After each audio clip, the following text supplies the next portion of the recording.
Alright friends, welcome back to Tactical Enlightenment. You're watching another episode of our Expert Tactics series, showing some of the most difficult battles I've faced in my campaign, and then deploying complicated and unique tactics to overcome these formidable challenges. Alright friends, welcome back again to another episode of Tactical Enlightenment. This YouTube channel is dedicated to helping you improve your skill at Bannerlord through the use of field command and advanced tactics. And today we're going to have a battle here with what looks like multiple opponents. Look at these tracks. I have an allied army here that was sieging this castle, and suddenly I saw that she was under attack. You know, she was somebody was defending. She was defending, and then she got attacked by other armies. And there's all these tracks that look to be large armies that were all sort of heading this direction, and then apparently attacked her army. So it's a pig pile situation.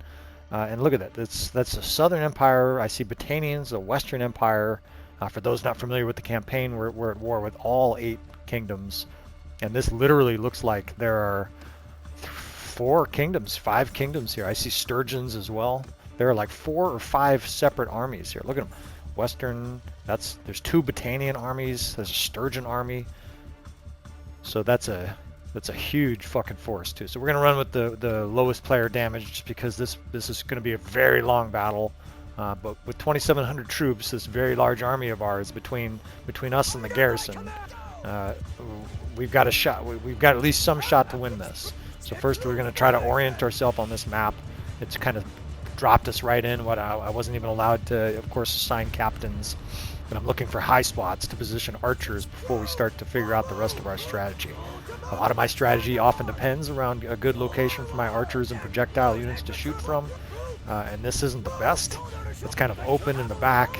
They don't have a great line of sight, but for now it's what we have. Now I'm kind of watching to see what the enemy's doing. I've got another high spot up there. What I can do is I can stretch out cav divisions down here and slow down the enemy advance. I've got 2 large cav divisions. Obviously I wasn't allowed to even change which divisions my units were in. It's kind of an unfortunate part when you relieve a siege for whatever reason, or when you attack somebody in a battle that's ongoing already. They don't allow you a lot of the normal processes. So I'm going to stretch the 3rd and 2nd cav basically in long lines, 2 or 3 guys deep, and sort of see what the enemy has, see what they're doing, and see in the early stages how effective our archer barrage is. They have a huge horse archer army here. For some reason, these are not Khazate forces. I'm not sure why they have so many horse archers. It may just be that they have so many of every force that they can afford to have, 100 horse archers as well. I see their vanguard pouring in here. It's Manavletons, elite troops left and right. There's wildlings fighting next to legionnaires.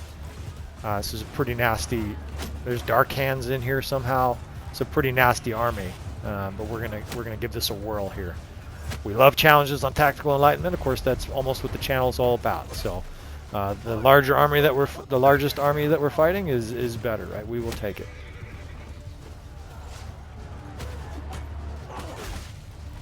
I'm not entirely sure strategically what my plan is yet, other than I plan on using concentrated attacks, and we're going to be moving troops around to try to basically kite the enemy and then attack them when they look vulnerable. Their vanguard right now is approaching this line of cavalry, right? They're going to start pounding it with their weapons. I may move my other cav division back here. We've got one cav division in a... Oh shit, this is a problem. So I've got one cav division in a square, but the enemy has found the back door here. They got heavy cav just pouring right into our archer area. This is extremely problematic. And I'm not really able to stop them, of course, because my other cavalry is too far away to really help these guys. So it's a gigantic scrum. All I can do at this stage is kite a little bit with these units. Kiting is basically pulling your units to a safer location, while your other units sort of hold the enemy at bay. They're going to suffer losses on the retreat. In fact, look at they have Battanian Fiend Champs like right in the midst of our army here. They must have just sent everybody forward super aggressively, which is the correct tactic in this instance to take for them. Just to bull rush us. We're outnumbered, 2 to 1 or worse. Their best attack is just to come at us hard and fast the whole battle, and that's what they're doing so far.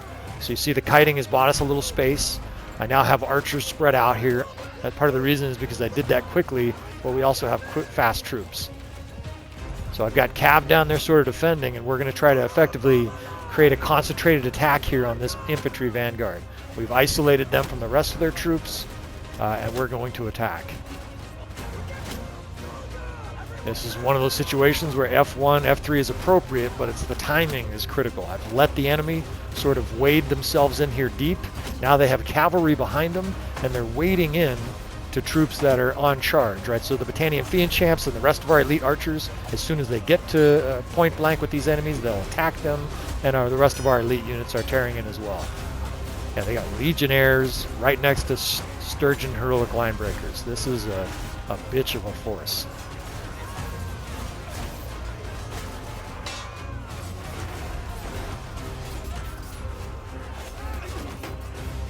I like to be honest on the channel. This was a battle that I was narrating live, and I ultimately stopped about 10 or 15 minutes in and realized that it was way too much for me to focus on the battle and narrate. It was just going to be incoherent.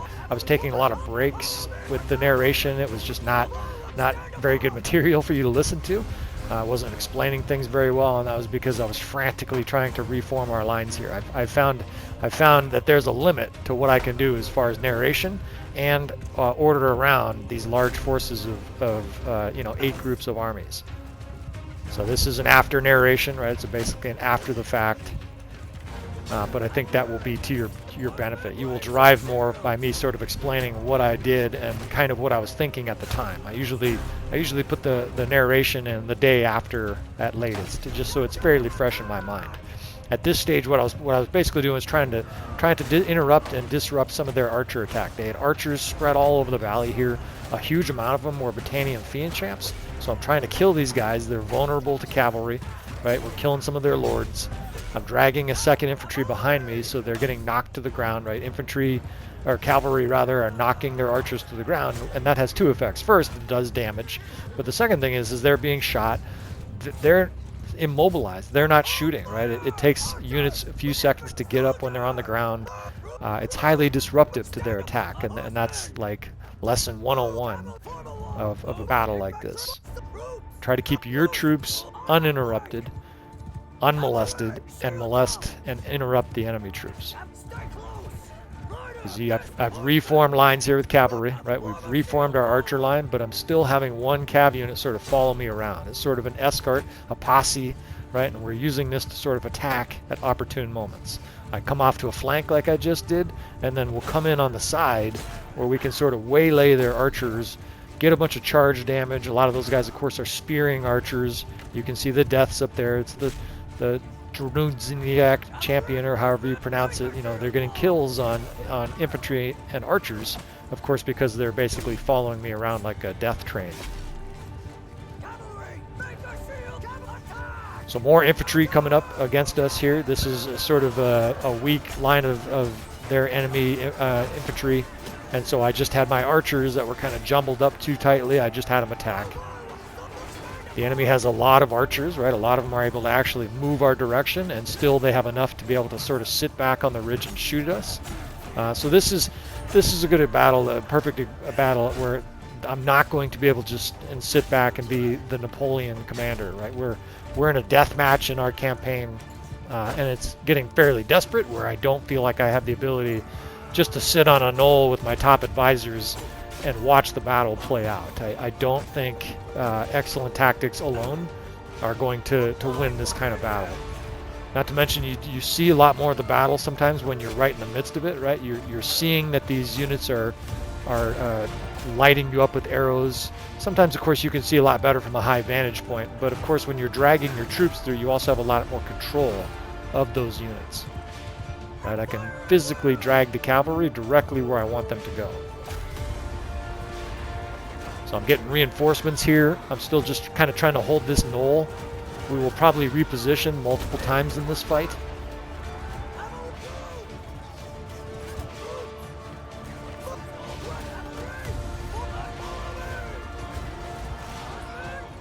I've got a cav line that I'm basically trying to make a big block right? You'll see me using cav a lot in my videos defensively. There's definitely a time for offense with cavalry, but I find their defensive value to be tremendous. Unless you have infantry like 5 or 6 men deep, you know, set up in a big square or super deep shield wall, it does not repel cavalry very well. The only thing that really kind of helps when it's shallow like that, 1 or 2 men deep, is if they're all pikes. If you have lots of guys with spears, of course, they do a pretty decent job of standing up cavalry, but those units are not very useful for any other part of the battle. Like you know, you have these units, the elite hired spearmen or whatever it's called or something like that. Those troops are outstanding versus cavalry, but they're totally helpless against almost everything else. They're really weak melee, and they have no shield, so they get shot to pieces by archers. Javelins own them. It's a rock paper scissors thing where they have a very specific value. Okay, so they had the enemy stacked up against my cav here. They had this infantry wave just in shield wall, but with the enemy stacked up, we charge with this infantry, and look what it's doing. These guys are just ferociously charging stood up horsemen, right? When the enemy has horsemen that are stood up, in other words, they're not charging, they're not moving because they're kind of stuck on our cavalry. They are absolutely dead meat to a lot of these are shock troops. They are absolutely toast. So we've got a little bit of momentum with these guys. I'm going to continue to sort of try to push in on the enemy. A lot of this battle we're probably going to have to play defensive, but when you have momentum like this, you want to use it. I've got this beautiful line of infantry. It's thick. They're taking arrows, right? They're going to eventually start suffering losses because look how far out the enemy line stretches, right? They have archers from here to the fucking edge of the horizon. So we're going to start taking arrows to the face. These guys are starting to get pinpricked. But while they're a nice strong core, while it's 60 guys, maybe it's 50, you know, you can see a bigger group up there up top. While it's 70, 80 guys, we can really keep plowing through the enemy here. It's really a game of numbers. And even though the enemy has more troops on the screen, ours are concentrated, right? So you have to think about it from the perspective of like when these guys are swinging their axe, they're swinging it at somebody who might be defending. And as soon as that person parries an attack from one of your axemen, they don't have time to swing their weapon because there's another axeman swinging his axe at them. You know, it's the old dodgeball approach. I've used my dodgeball analogies a few times. In dodgeball, a lot of people just throw one ball at each other, and it's this sort of useless strategy. You know, guys catch or dodge or whatever. Well, I was on a dodgeball team that fucking totally annihilated the competition, kind of like this game. And we developed tactics where usually the leader of the round was me, and we would call out specific targets, right? We would have codes where we would call out specific players to be targeted, and we would attack them with 3 or 4 players at once. If you don't know dodgeball, the idea, of course, is to throw a ball at someone where they can't catch it, and then they're out right there, like out for that round. Well, you can dodge one ball pretty decently. A lot of people dodge pretty well. I mean, it's not that difficult, and you can catch the ball as well. But if there's 3 balls or 4 balls being rocketed at you all at the same time, you're fucked. And we sort of I don't want to say perfected the technique, but we got really good at it, and we actually kind of killed dodgeball where we are locally. We destroyed teams so badly that a lot of the competition was just disinterested in playing us. Even when they tried to sort of adapt to our tactics, we were still able to overwhelm them. The point of that whole analogy, though, is that concentrated forces is one of the biggest keys to Bannerlord. Really, no matter how you're using your units, one of the biggest keys is to make sure your units are attacking in unison together. Right, if you've got a bunch of archers and cav and they're just kind of doing their thing and you're running around with your cavalry and then your infantry charges, but your cavalry is just kind of running off into the you know, the blue yonder, you're really not maximizing the effect of your troops, right? Some more advanced players, of course, are using their cav, and I guess some people call it like the hammer and the anvil, right, where you've got the enemy stacked up against your infantry line, and then you can drive cavalry from behind, you know, kind of into the back of the enemy. That's definitely an optimal strategy. Even better, though, is if you can be doing that while you're also surrounding the enemy, throwing javelins into them, and then having archers on the flank, right? You can take these tactical steps that you're learning, that other people are doing, that we're doing here, adapt some, add some of your own, and really turn it into a diabolic strategy.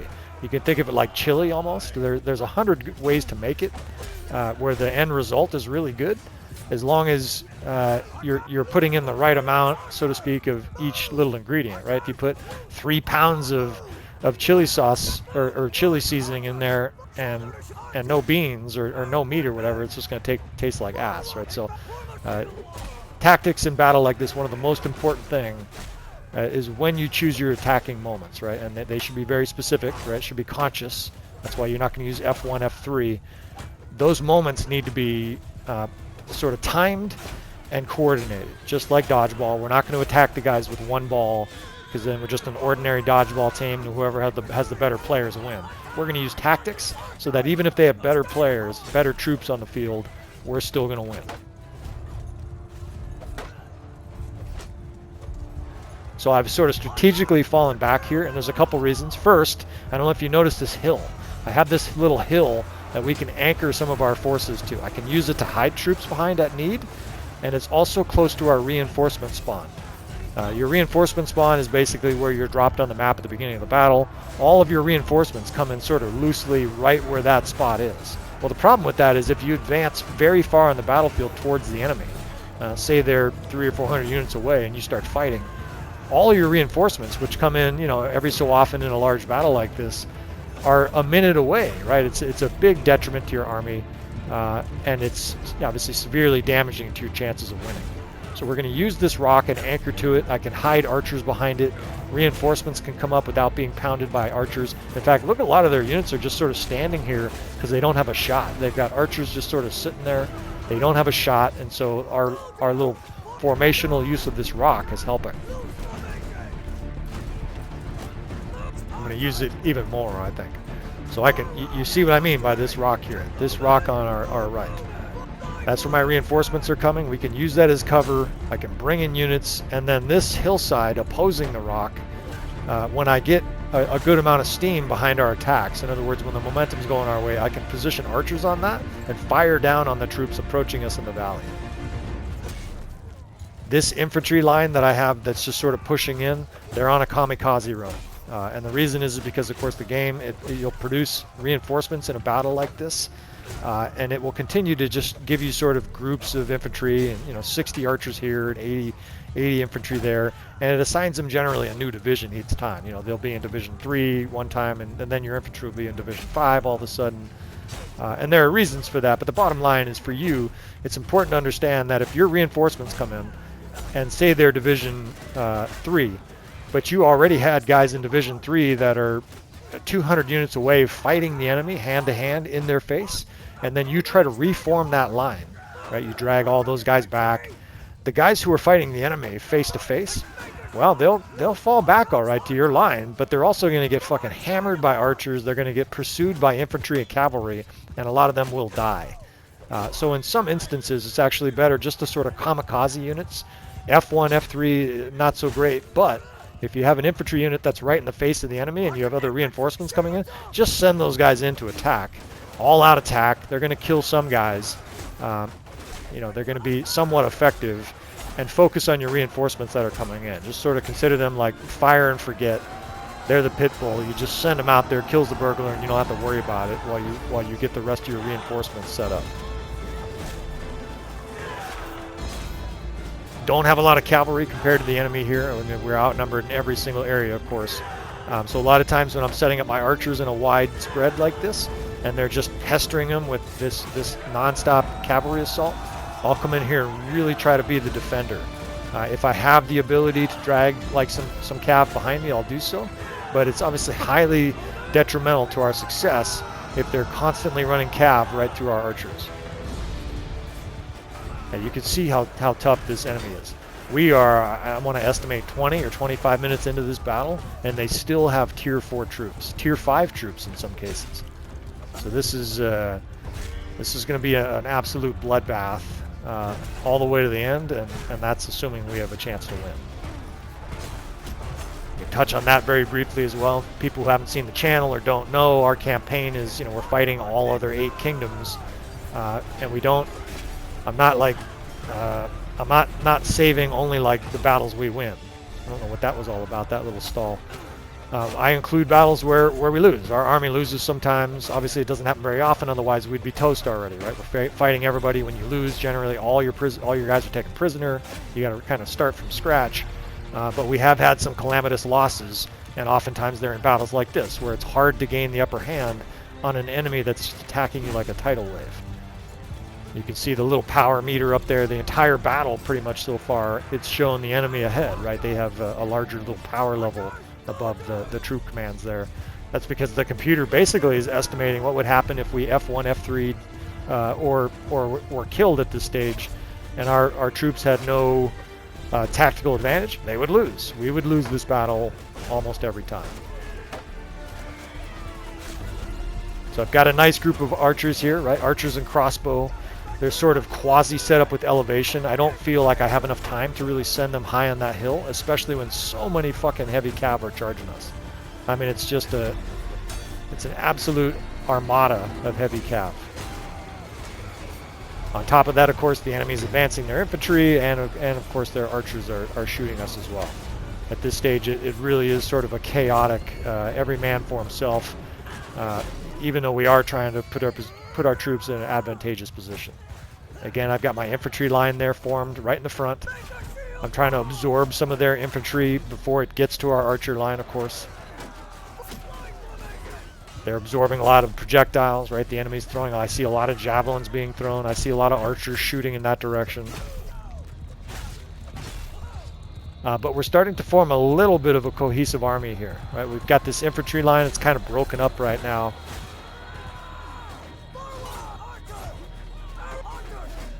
Now I'm getting more divisions. Now, see, once you start getting more divisions, and this doesn't always happen, but I have 3 significant divisions. I have a 4th Archers, 5th Archers, and a nice strong infantry wedge. Here's where you can really start adding in more tactics.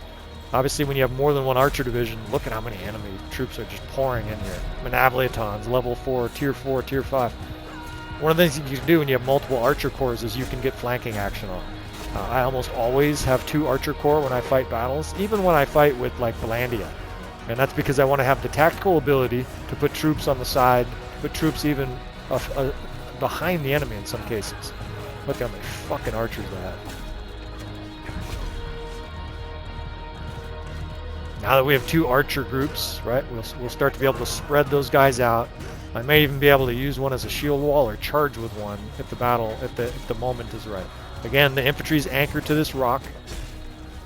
Having landscape opportunities, or not opportunities, but having landscape objects that you're sort of that you're aware of, right? The familiarity helps you as a commander, right? You need to be able to look around the battlefield and kind of understand where you are, where your troops are, especially if the battlefield's like this where it's a little bit indescript, right? There's just sort of rocks and mounds and grass here and there. There's not like an obvious river to anchor to. But your brain needs some kind of point of reference when you're positioning your troops, when you're thinking about the battlefield strategically.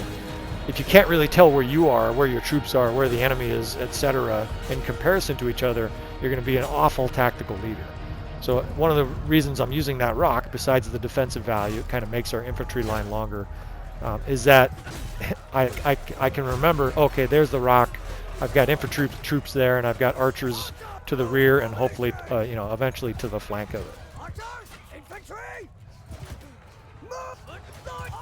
Now I have a lot of divisions. Well, I have all 6 divisions. I have a horse archer, I have a cav division. I can definitely start doing more things. And I say that because a lot of times early in the game when you start getting reinforcements, your reinforcements are in horrendously thick groups. You'll have basically 2 groups of reinforcements, archers and infantry.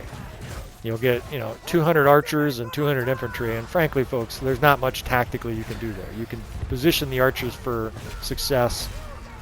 You can shield wall with your infantry or square, or put them in the right angle or something like that. But now that you have 5 or 6 units, now I can really start using my units tactically.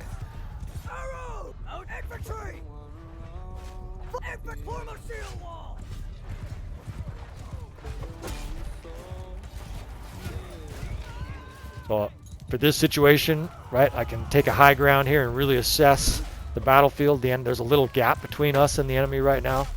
So I've got 1 infantry division in a nice tight clump down here.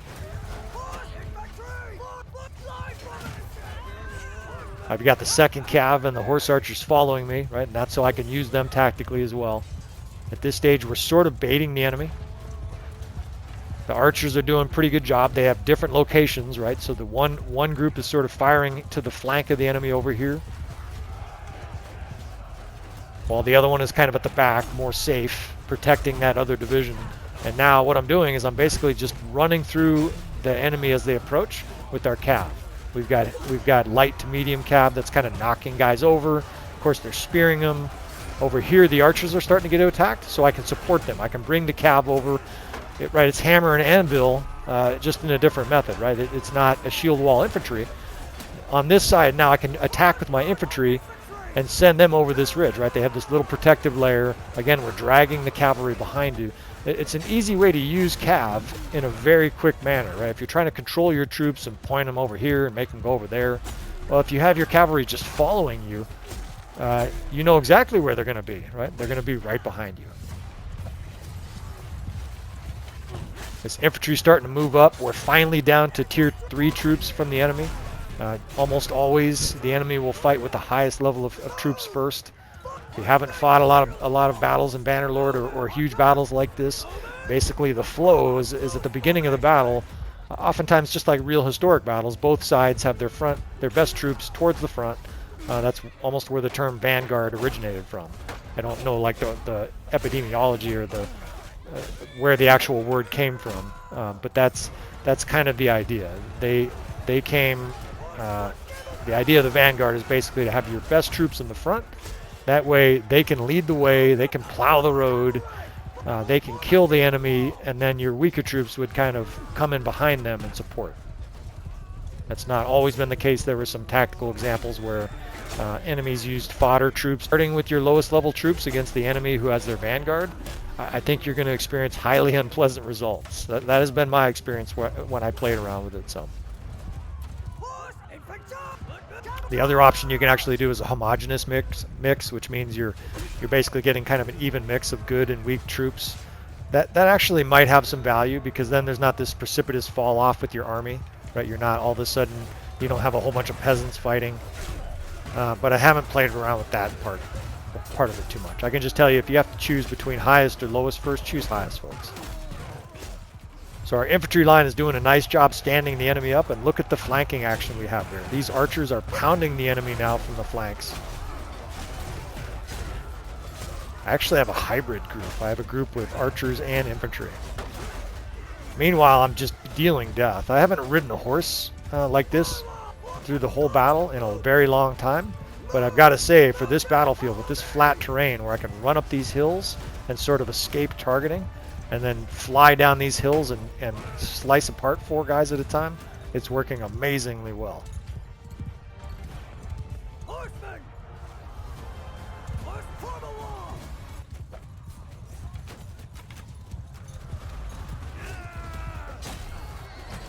Still see lots of death from our troops, right?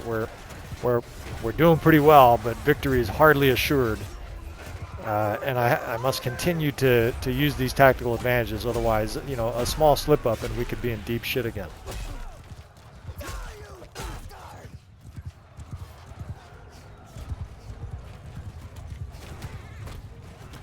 The enemy seems fucking endless.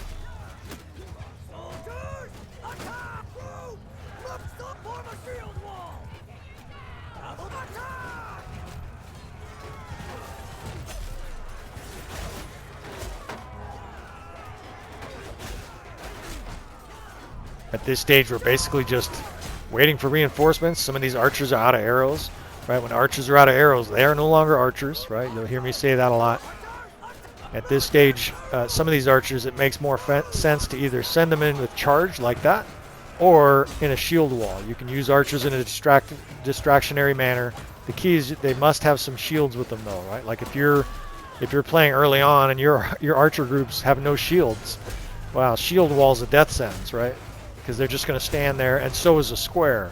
But a square full of troops where there maybe some shield, some Pavi shield, Landian type, crossbow, those shields are actually very effective. Those shield walls and squares are very effective.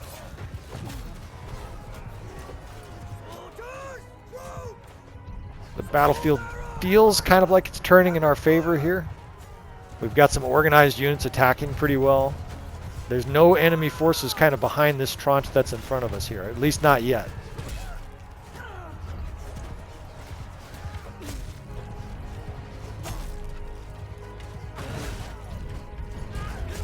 Continue to cut my way through here. People often wonder about the polearm. I can talk about the polearm very briefly. So the polearm this character has been sort of honed over the course of my months of playing. And what I mean by honed is that the original character I started this campaign with, like 2022. It was at this stage it's almost 2 years ago. Maybe, of course, depending on when you're watching this, hopefully like middle of 2022. It was a long time ago. He was a smith. I farted around with smithing. I learned that you could make really good weapons with smithing, but it was a very tedious, boring, sort of brutal process. We made some gold, you know, we had some success with it, but I wouldn't do it again. Let me get back to that real quick. So what I've got here, this is a common strategy you'll see me employ, but I think it's highly effective and I want to share it. I have a cav in shield wall, and I'm moving them forward like a big linebacker, and right behind them I have a murderous row of shock troops. Now what happens is that a lot of the enemy troops will get stood up on your cav wall, right, on your wall of heavy horse with shields up, and then your shock troops come in, and they just obliterate everything in sight. And it's a really nice marriage of two different units that their strength has amazing synergy together. And here's how to think of it. Enemy or your cav, I'm trying to weave my way up there to deal with those archers. Your cavalry and shield walls are really strong defensive asset, right? They got an armored horse. They're hard to hit. They're up high, right? The enemy has to kind of swing up high. You know, they're pretty tough. A lot of them obviously have shields. Most of them have shields. Well, the enemy is drawn to them and wants to attack them. Your shock troops obviously have very poor defense, right? They have armor and that's it. They have a big axe. Maybe they parry a little bit. Well, if you can get your shock troops right behind, your shock troops are benefiting from the defense of the cav, the shield, the big iron heavy horse. They're not getting hit with very many projectiles, right? Because the horses are absorbing a lot. The shields are absorbing a lot. And so what happens is those shock troops are just doing massive damage without taking a lot of their own. It's kind of like this amazing marriage of troops. And the more I play around with it, the more I realize it's definitely one of the strongest combination of tactics that you can use in Bannerlord. You can send heavy cav forward in a physical line, right? You can draw out a line, and sometimes I'll send it past where the enemy is. And the reason I'll do that is because the enemy is then kind of drawn to those horse archers. If it runs through the infantry, the enemy infantry will then turn to combat those cav units that are sort of marching past them, and pay not very much attention to your shock troops, which are right behind, destroying everything in sight. Right? A lot of times I'll actually have my troops on follow me, my shock troops on follow me, and then send heavy cav. Even medium heavy cav, you know, as long as they have shields and decent armor, I'll send them headlong into the enemy, and it just turns into a situation where the enemy is sort of distracted by our heavy cav, and they get utterly obliterated by the shock troops. Right? Shock troops are basically your most lethal troops in the game, but they're vulnerable. In this situation, it's a really good way to use them to just mow through the enemy. Again, here I've got the shock troops directly behind a cav line, and this time we're supporting with archers, right? So now I have a unit of cavalry following me. I think those are horse archers. Yeah, those are horse archers. But I have these shock troops right behind the cav, and these archers now have a position where they can rain death on the enemy as they come in. The battle has taken a significant turn for the better at this stage. I'm backing up the enemy. I don't know if you noticed, I'm actually kind of backing them up at an angle. And that's because I'm hoping that wall of shields and horses draws the enemy in, because then they'll be getting shot from the side by our archers up on this slope. Right now, the enemy should probably, in this, like realistically, if I was playing against myself here, I would do the archers on the slope, but then I can attack them with the infantry kind of from behind. Getting back to that point, just because I do get it asked a lot. I told you I'm sort of I've played around with different types of pole arms, different lengths, different speeds. My character's grandfather or his grand uncle or something like that, a very long time ago, made a bunch of very strong custom weapons. Right, some of them are stronger than any of the items you can buy in the game. There are little variations. Some are much longer and slower. And there is a use for a long pole arm, right? Because you can just smoke a guy at a huge safe distance without risking getting hit yourself by like a spear or whatever. What I found is that I want to have a short enough, or rather a long enough pole arm that I can reach guys pretty easily, but I also want it to be very fast. I've found speed is numero uno for value, because you're killing more guys faster. The other big advantage of speed is if you're in a sparring match, say you're amongst a whole bunch of horse archers, like Khans or something like that, and they start whipping out their glaive, well, if your weapon is slow in that situation, you have no choice but to block or die. You're not going to beat them to the draw, so to speak, and all of those horse archers are basically just able to take whacks at you without you being able to do shit to them. So speed is key. That's another reason my axe is sort of custom prefigured for that as well. I've started with a big, heavy, long axe, loving the damage, killing guys with one shot. But at this stage, my character's level 50, I think. His damage with two-handed, almost all troops are killed in one shot. Every once in a while, a guy will take 2 or 3 shots, but most guys take one shot to be killed. So what you want is you want the fastest possible swing at that stage. You don't need, you don't need to be doing 450 damage to a troop to an enemy troop that dies with 150. You want to be doing 150 3 times as fast, right? It's a matter of killing as many guys as possible with your weapon. So with both my axe and my polearm, I eventually sort of filtered out the slower polearms, the slower axes, and they're now gathering dust in a stash somewhere. So the exact numbers I don't remember off the top of my head, but for axes I like a reach of at least 110, right? The units is important. If your axe is super short, you can't use it very effectively, right? You got to be right up in the enemy's face. You're going to swing a lot of guys and miss. Of course, if it's too long, it's too slow. So at this stage, you can see tactically, again, we have a beautiful situation. I have my troops below this ridge with the guys, a strong infantry line and shield wall, and then heavy cav right behind them. Then I have this archer branch up here. Unfortunately, in this situation, and I realized at the time of the battle, that these troops were basically going straight for my archers, and we're going to be able to intercept them. So I brought my infantry cav up to attack them, and sort of dealt with them in between here. But just to finish the point, I'll try to sneak this in. So for both my axe and my polearm, I want speed, but it can't be too short. If your polearm is like 120 length, you'll be missing an astonishing amount of time, and it'll really only be usable as a short-range polearm against like melee troops. I want a polearm of about 160 or 170 units. I've found, for me, that's my sweet spot. I'm going to join my units here on foot because this is a pretty heavy scrum of infantry pouring in on us. Specifically, of course, you notice that I'm trying to protect the archer. What I'm doing, moving my cav up in a line, right? There's 2 purposes. Look at the enemy chasing after them first, but they also absorb arrows. Instead of us getting shot with arrows, that cav line is absorbing arrows. Very valuable, and of course they're dying, right? Those guys are going to get smoked. But it's tremendously valuable, the asset they provide in that situation.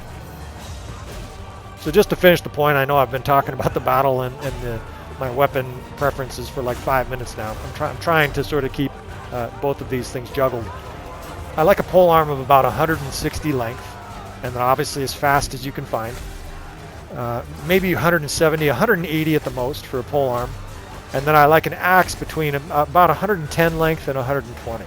I have axes that are 130 and 140, and it's nice you can use them from a horse, but I find a polearm far superior from a horse. It's faster, they're longer, length is critical. An axe of 130, 140 you can use from a horse, but a polearm of 170, I'm just devastating to infantry. You can mow down cavalry, you own horse archers.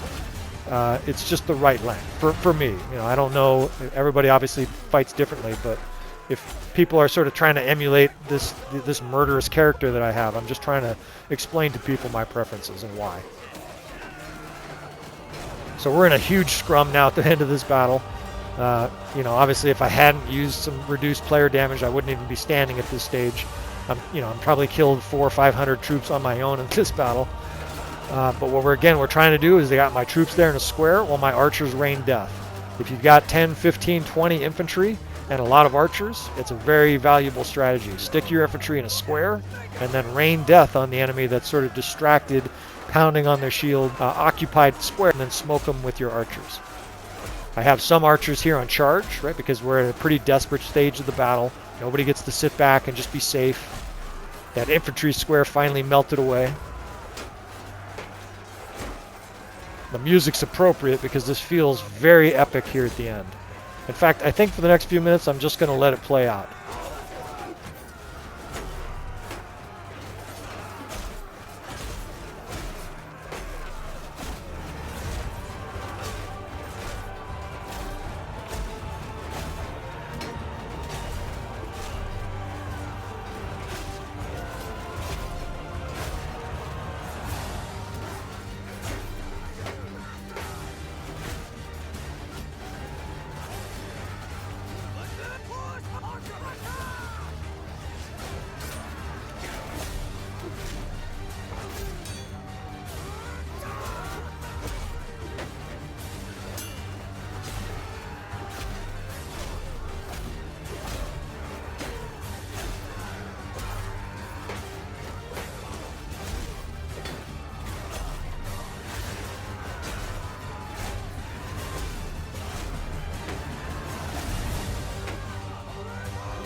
And I think you see the value, of course, of a fast axe, right?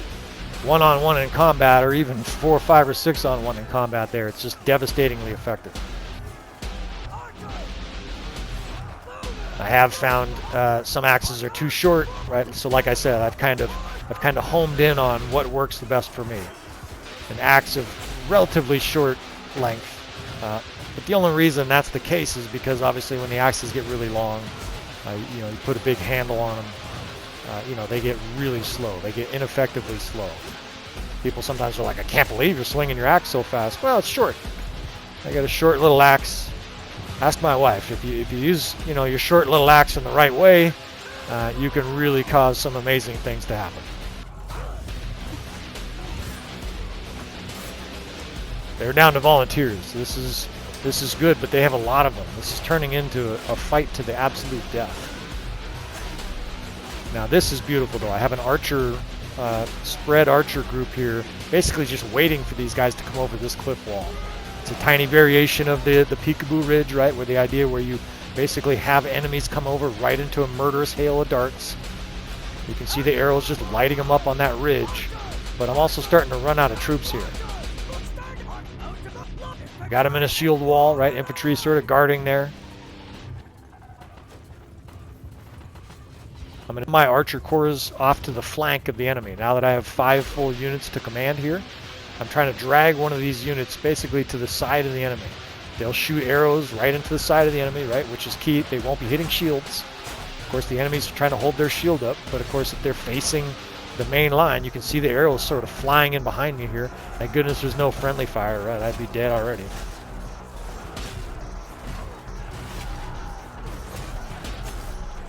Yeah, the enemy's shooting arrows over there at our archers.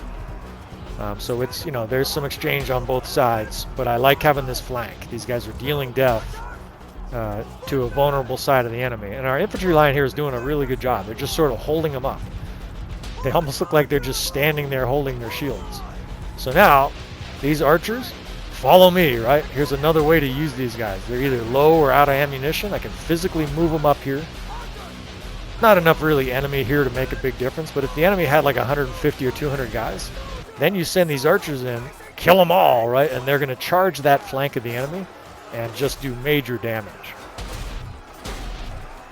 If you study actual war history, it's astonishing how much actual tactics almost entirely had to do with basically trying to get your troops to the side of the enemy, right? Basically a flanking attack. So whether it was the oblique order, made famous by Frederick the Great, or the false gap, or one of a dozen tactics you can learn about.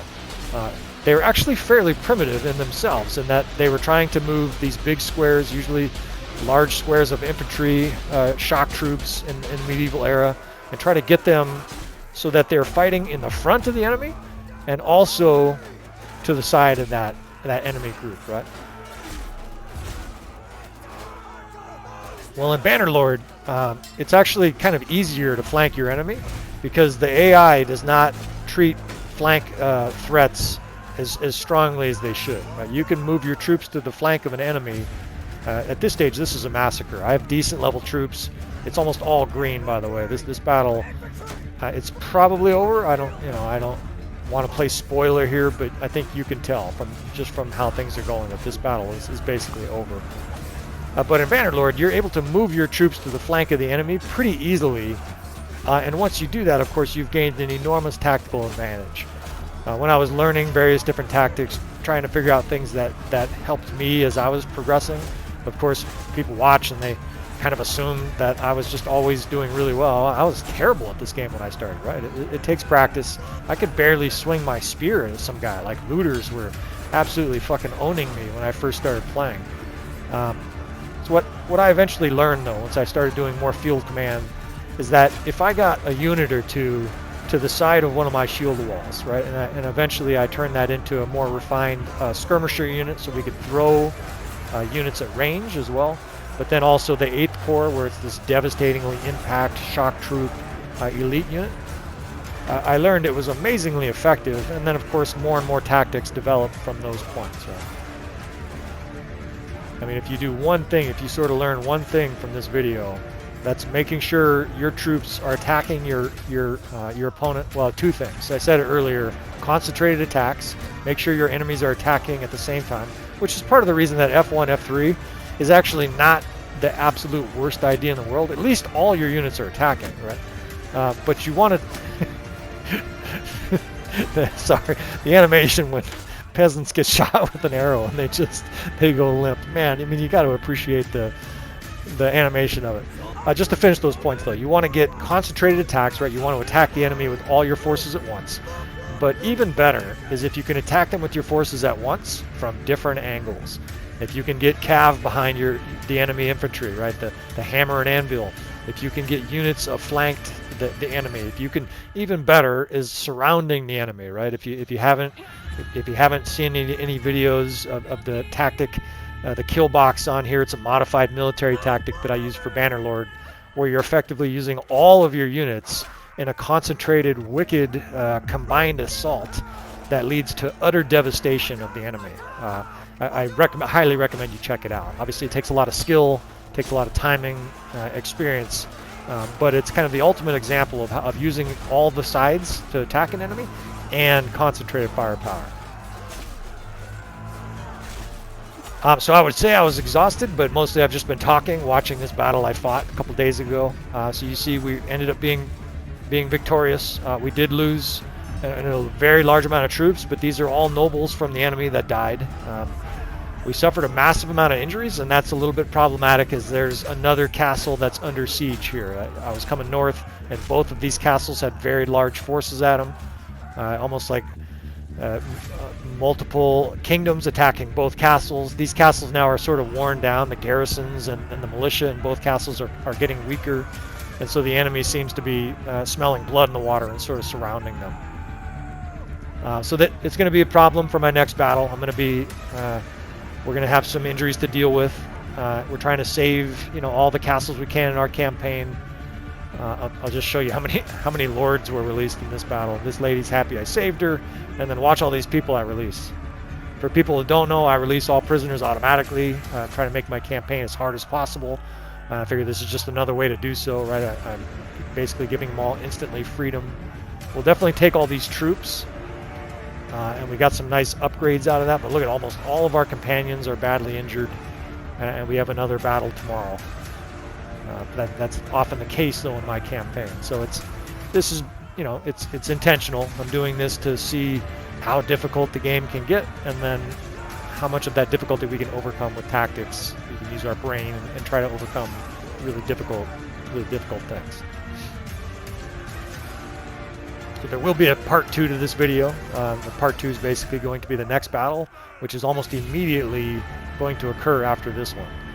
I've got this other castle that's under siege, so stay tuned for part 2 of this series. Thanks again for watching. If you made it this far, you've got some serious endurance, or you must really love the videos. I appreciate all of the subscribers. You guys are great, man. You guys are the fuel that keeps me going. I wouldn't be doing this if there weren't people interested in seeing what I was doing. So thanks again for watching, friends, and I'll see you guys next time.